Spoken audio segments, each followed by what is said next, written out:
জানি আমি মাদ্রাসায় পড়াই, তাকে জানি আমি একটা মাদ্রাসার ভালো আলেম দেখে বিয়ে দেই, এই কথা বলে গেছে। আপনারা আমার মেয়েটার জন্য সবাই দোয়া করবেন।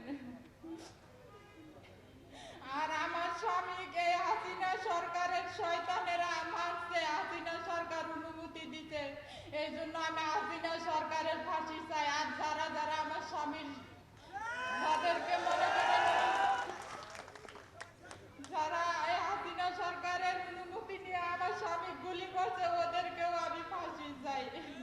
বুকে লাগছে, বুকে লাগি পিছন দিয়ে গুলিটা বাইরে হয়ে গেছে। আপনারা এই তার এখন পর্যন্ত এই তার ইয়ে আছে, সব কিছু পরিচয়। এই যে এটাই আমার ছেলে, এটাই আমার ছেলে, বড় ছেলে। গুলিটা কিন্তু ওই বুকে লাগছে, গুলিটা লাগি কিন্তু সে ওখান থেকে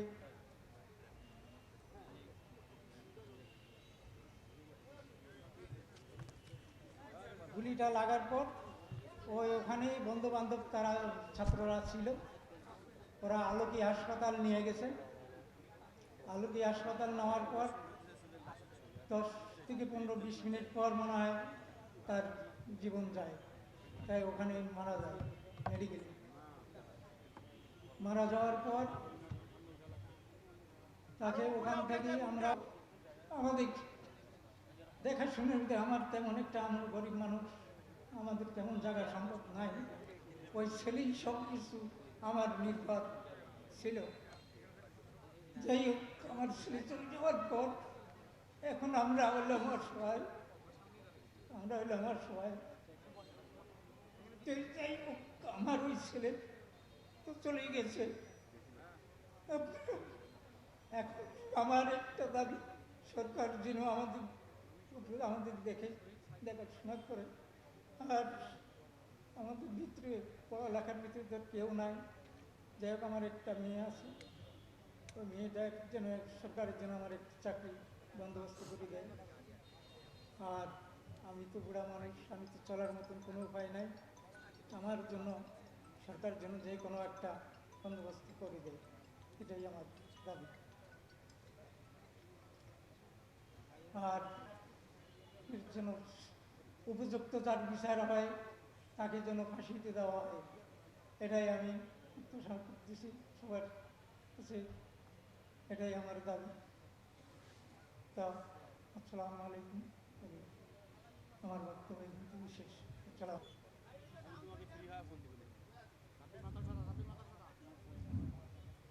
আমার স্বামীর লাশ আমি আনতে পারি নাই, এটাই আমার সবচেয়ে অনেক কষ্ট। আমি আমার স্বামীর ভাই, ওরা খবর পায় আমার স্বামীকে আনতে গেছে। ওরা অ্যাম্বুলেন্স ভাড়া করছে 1 লাখ টাকা রংপুরে আনার জন্য, কিন্তু রংপুরে আনতে পারে নাই। তখন কারিগর সব বন্ধ ছিল।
আজকে রোকেয়া বিশ্ববিদ্যালয় আপনাদেরকে তথ্য দেই, গেল 16 বছরে শুধু আগের যে তত্ত্বাবধায়ক সরকার যখন হয়েছিলেন, যখন তিনি প্রতিষ্ঠা করেছিলেন, সেই সময়ের বাজেট ছাড়া নতুন করে কোনো অর্থ বরাদ্দ পায় নাই।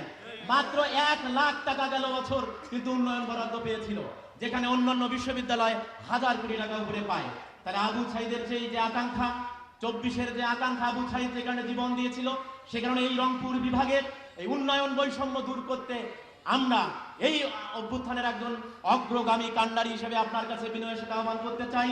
এই তিস্তা মহাপরিকল্পনা যে নামেই হোক, মহাপরিকল্পনা হোক, খনন হোক, যে নামেই হোক, এই তিস্তাকে খুঁড়ে এই অঞ্চলে যে 1.5 কোটি মানুষের যে জীবন রেখা আজ নিষ্প্রভ হয়ে যাচ্ছে, সেটাকে আমরা জীবন্ত করার দাবি জানাচ্ছি। একই সাথে আমি আপনার কাছে আরেকটি তথ্য তুলে ধরতে চাই যে রংপুরে একটি বিজ্ঞান ও প্রযুক্তি বিশ্ববিদ্যালয় খুবই প্রয়োজন।